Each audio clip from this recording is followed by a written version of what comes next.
Hi, welcome to the Wild Ways.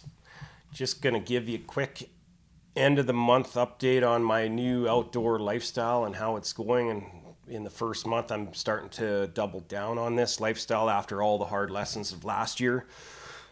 I did a podcast on thinking about going outdoors, listen to this first, and I explained in there that my first year was a bit of a disaster because I didn't plan it out properly and learned a lot of stuff, and I was still cleaning up the old life, and I still am to a certain extent. But I can tell you what I said in that podcast about like making a schedule and sticking to it. I've doubled down on that. So my first month, taking some of my own advice and my own hard lessons, I made a schedule, and it was an aggressive one for me, and because I'm still relatively new to the podcasting thing, I'm relatively new to filming. I needed to make time, I needed to get some gear organized. And so everything in terms, especially when it comes to this electronic stuff, everything takes me a lot longer than it probably should. And I'm kind of one of the things I know is over time it'll get easier, and I'm sure I'll get more efficient at it. So I did make a schedule. I'm on the basically the final couple day push to try to complete it, and I probably won't complete everything that I had on it, but it's going to be darn close.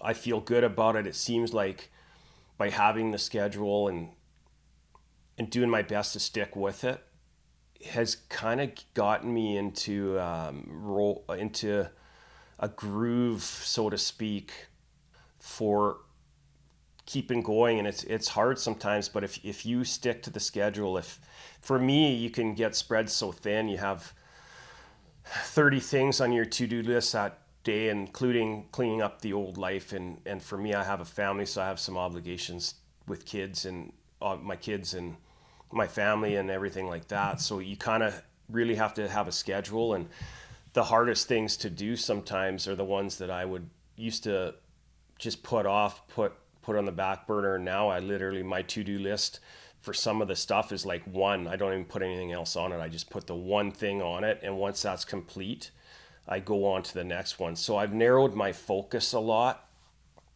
which has been a huge help for me in this first month of doubling down on the outdoor lifestyle. Has narrowed my focus one thing at a time. And so one of the lessons out of that is something that I would think in my head, in like my ambition would say, it's really only good for, it'll only take me 2 hours to do.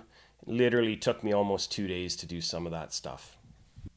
But that's just part of the game, and learning about, maybe that's why I might not get all of my stuff I wanted to do done this first month. And in fact, I'm pretty sure I won't. I only have a few hours left type of thing. So when it comes to that, I realize that my ambition outdoes reality sometimes, and so I'll adjust that for next month. But I'm full steam ahead, no plan on slowing down and not giving up.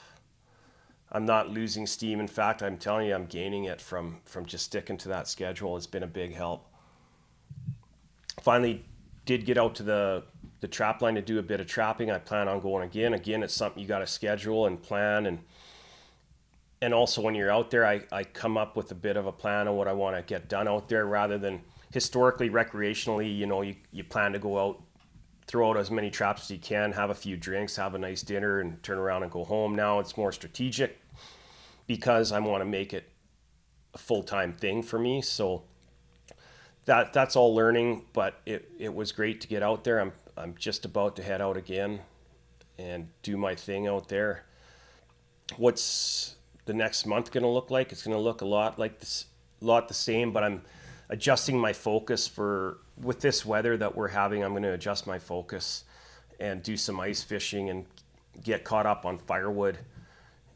In as far as the outdoor life, I might go look for some chaga.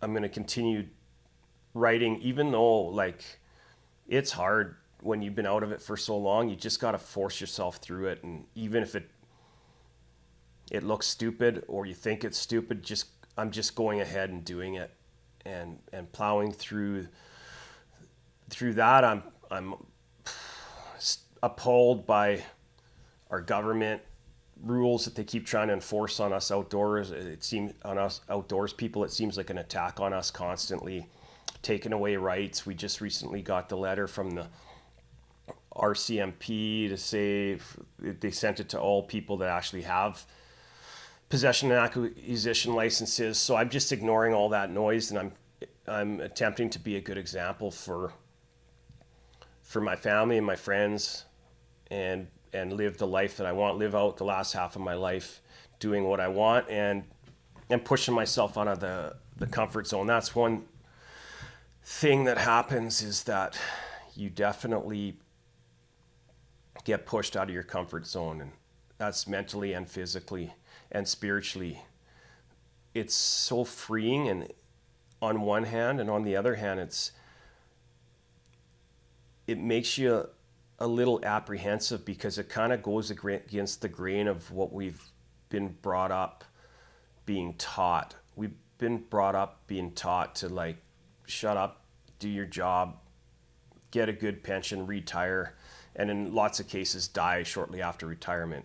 So I've sprung free from that, which is the best thing. I definitely need to figure out the revenue streams, but I did jump in head first, and that first podcast I listed off the mistakes I made. There was a few things I would have changed, but I'm not disappointed with my decision one bit, other than I would have started out a little bit differently, but I've fixed that now. I hope to keep learning and keep growing, keep moving forward.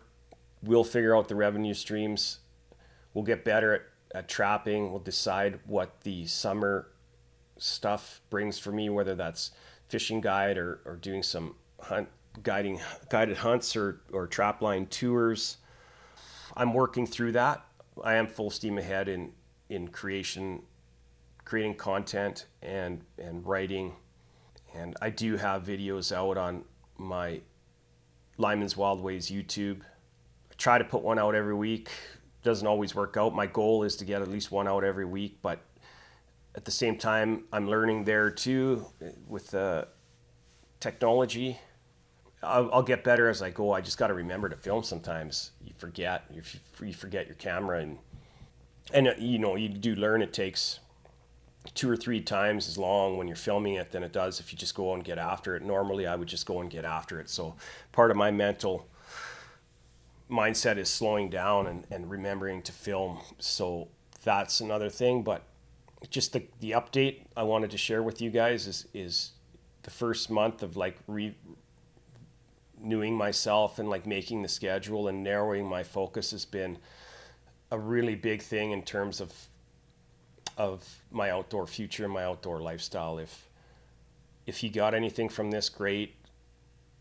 And I hope that I can encourage and inspire other people to do the same, and we'll catch you guys all real soon.